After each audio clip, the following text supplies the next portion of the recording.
antivirus, anti-malware on our computers. So my mom is here tonight trying to do good, but hopefully she'll forgive me for this.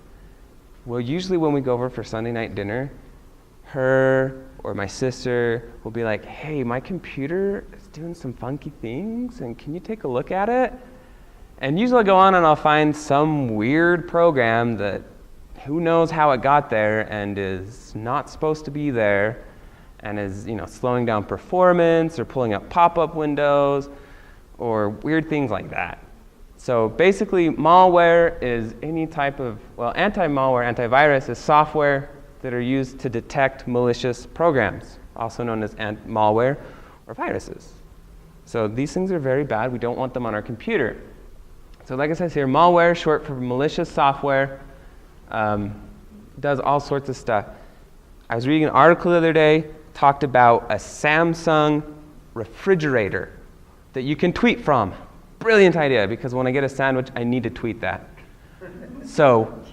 But they did a study and found that they could get viruses on that, and they could actually do what's called a botnet, which is they made the computer on the refrigerator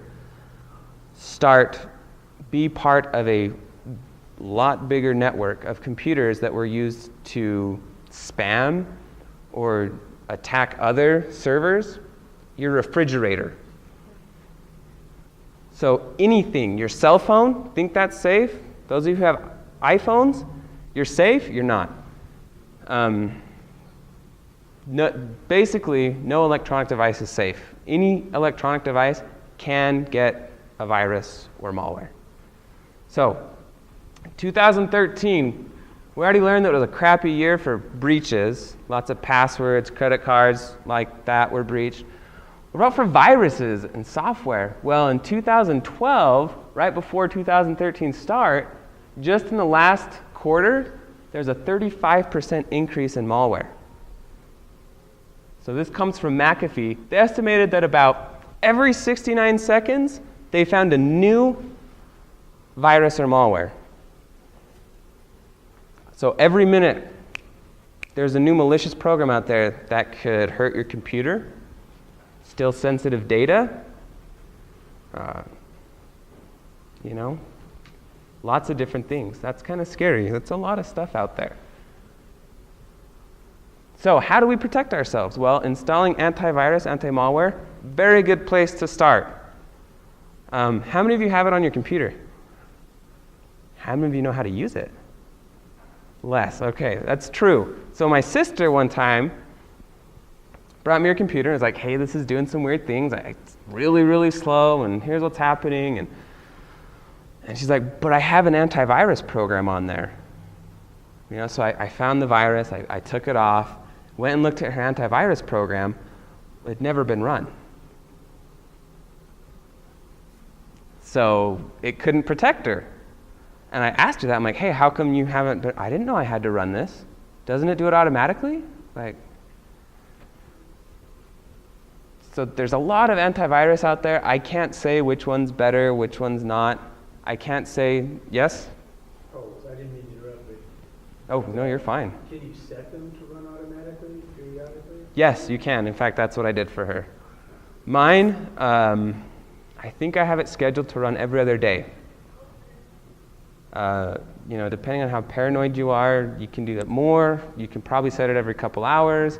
I would recommend at least once a week, at least, but probably more.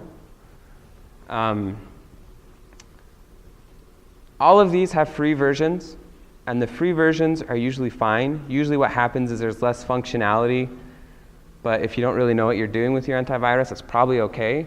The only other difference is a lot of these are what's called signature-based, and so they have to know what the virus or malware looks like in order to find it.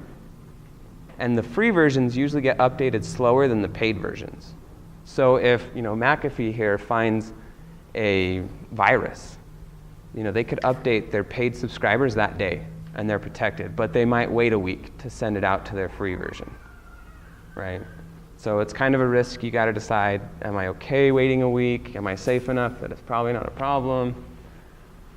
Anyway, so that's the first thing. Second thing is, only install programs that you know and trust. And even when you're doing that, you got to be careful. So one of the viruses that kept popping up on my family's computer, could not figure out how they kept getting it. Because I'd take it off, I'd completely get rid of it, I'd double check to make sure. Next week, sure enough, there it was again. I was boggling my mind how I was missing this, not getting it off. Turns out they kept reinstalling it because one of the programs that they use quite often, it has updates, and every time it has an update, you have to download the program and you reinstall it basically for the update.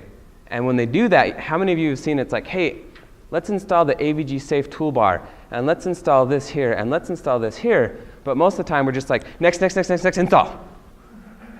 Because we want that program. And so we don't know what we just installed. We don't even, we could have agreed to let them steal all our data. And basically, that's what was happening. They were just clicking next, and installing this program, this virus.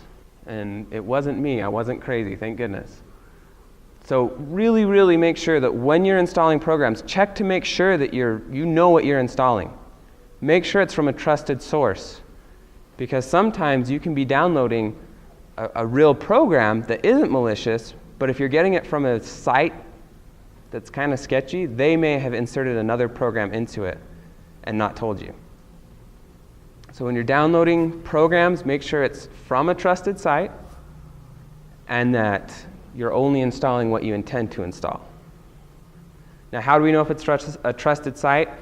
Again, that's something you're probably going to have to research. If it's coming straight from the manufacturer, like if you're downloading Apple software and it's from apple.com, you're going to be okay. If you're downloading something else, some good sites, or CNET is usually okay. And they'll actually tell you, if the download, they'll say, hey, this isn't actually from our site, so be careful downloading it because we haven't verified whether it's good or not. So that's a really good way to prevent getting viruses. Still have your antivirus because you will miss things, but be careful what you install. The next thing is periodically review the applications installed on your device. Okay? So how many of you know how to do that? A few of you, good. How many of you have ever done it? Yeah, even less. Okay, so we'll look on mine. I should have had this set up and I didn't.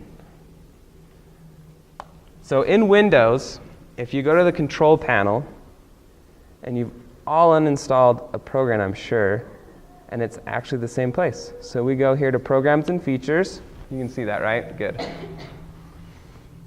And here it is. Here is all of the applications installed on your computer. I have a ton. So we can see, here's my antivirus.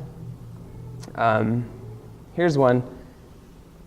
Notice it doesn't have a publisher. It doesn't have a little nice icon. It's usually a good way to tell that it's probably not supposed to be there.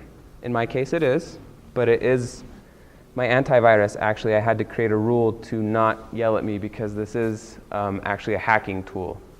And so, but as you can see, you can go through, and you should do this, and just go through, and anything you don't recognize, so say I'm going through here, I'm like, oh, Jing, what is that? Google it, say, what is Jing, or who, you can see the publisher, maybe research the publisher. A lot of the times people will be like, oh, Jing, that's an okay program, and keep going down, and you're like, oh, what's this? Steal my data. What's that? Type it in. Someone will probably be like, oh, that's a virus, you want to remove that. Okay, because like I said, antivirus programs, they're signature-based, which means they require the signature, and they may not get updated, or they may just not be able to handle it. Sometimes they just can't. Do we have any questions about this? Pretty straightforward. So just as a recap, install antiviruses on your devices, not just your computer. Cell phones can get viruses, no matter what make, no matter what model. Tablets can as well, right? So just make sure that you've got yourself covered. Don't install programs that you don't know where they are. Even on, every week on Android, there's like, oh, so-and-so had this app, and it was actually malicious. Ta-da! It slips through Apple's process. They found them on Microsoft. Yeah, so even apps in the App Store can be malicious, so you need to be careful. And then make sure that you are reviewing the applications, because then you know what's on your computer and you know you can figure out whether it's malicious or not.